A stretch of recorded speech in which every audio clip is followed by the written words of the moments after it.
Hello everyone, I'm Matthew. Welcome back to The Forest Kid. And today I wanted to show you 4 survival skills for the normal tools you will have. So the first survival skill is a baton. A baton is what you're going to be using for battening down on your floating knife to get smaller kindling. So I have a piece of wood here that I marked on each side where I want to cut it. Now your baton needs to be about from your end of the arm to the fingertips. So I marked it. Next, you would have to take out your saw. Right now, I'm going to be using my Swiss Army knife. This Huntsman Wood 15. It has a saw. This is a smaller model, but it is still fine.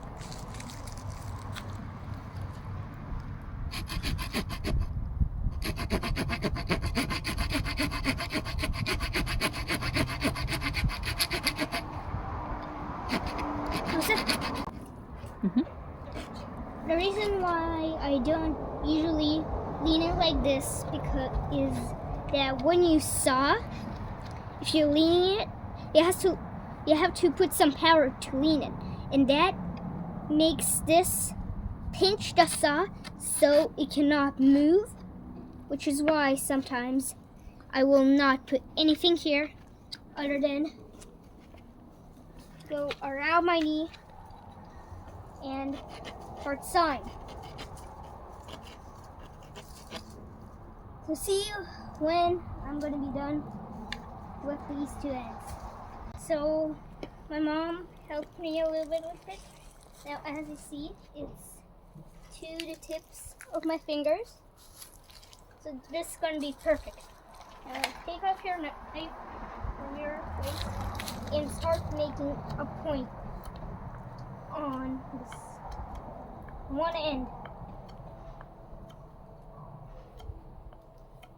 Pause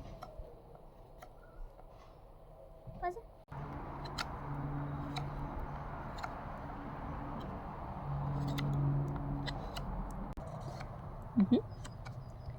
Also, sometimes when your blade gets blunt, the next tip is how to make a fire pit. As you can see, I had a fire here. So all I did is I took all of the debris away. It needs to be at least 2 times or 3 times the size of your fire. So, but right now I'm not gonna do it that much because I'm gonna dig and make a fire pit. It's gonna be hard here, probably, because there's a lot of rocks here. But I'm gonna try.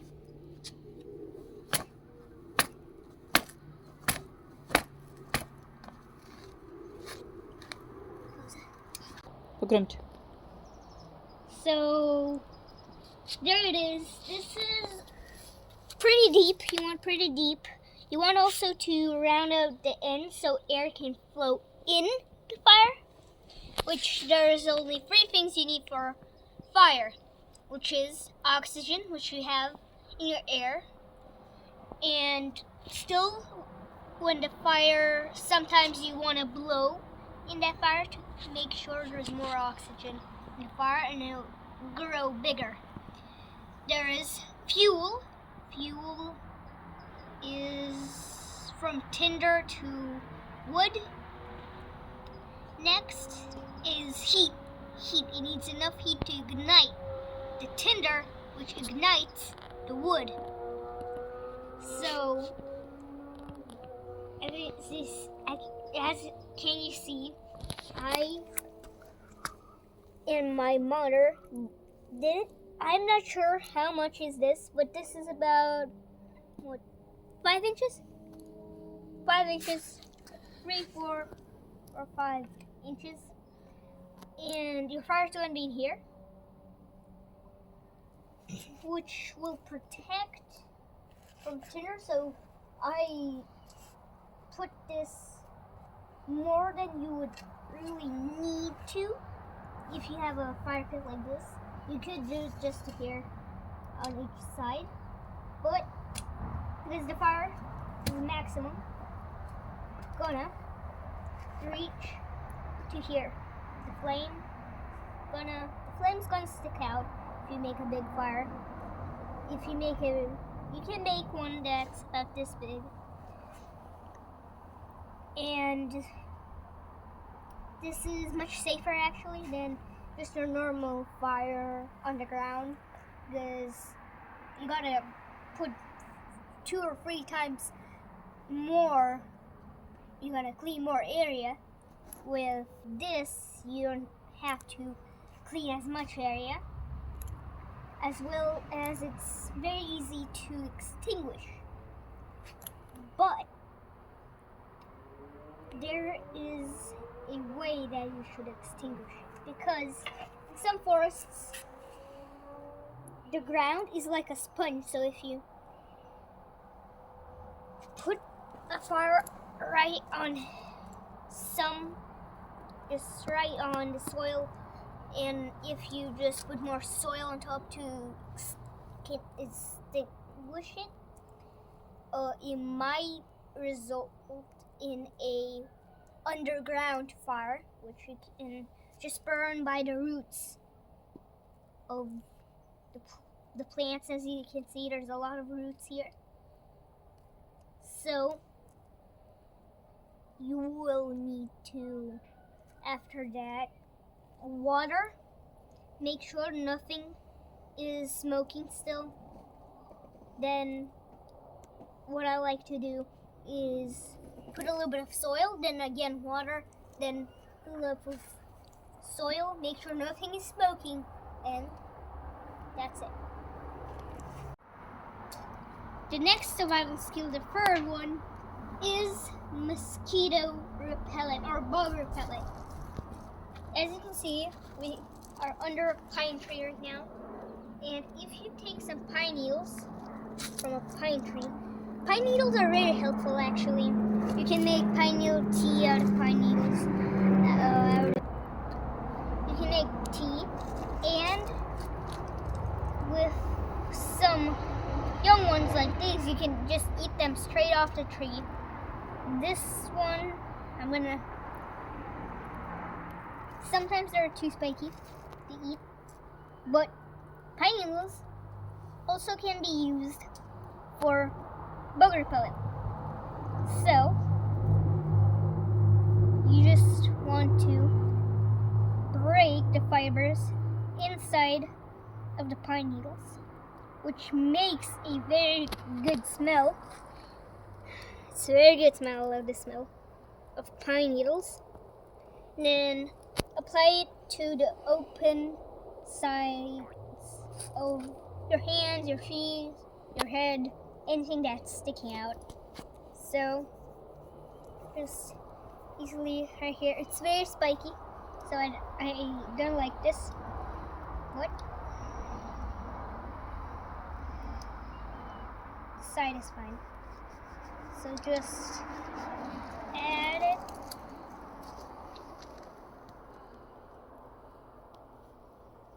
And that should be working like a mosquito repellent.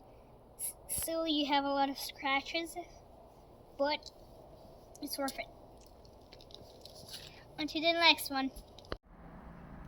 So now it's Friday. The last time I was making this video, it was Wednesday, because we could not finish it. As you can see, the weather is getting a little bit cloudy, so we're expecting rain in the night. And the last survival skill is how to make a sling out of a shemagh or cafetiere. Now, a shemagh is basically a 100% cotton square scarf.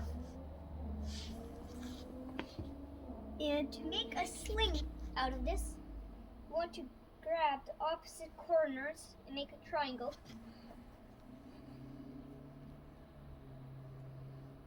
It's good. Then tie the two corners together. Depends how big are you or how small. Just a simple overhand knot. Then throw it over your head. Too big. You can adjust it by retying the overhand knot higher or lower. So move it up a little bit.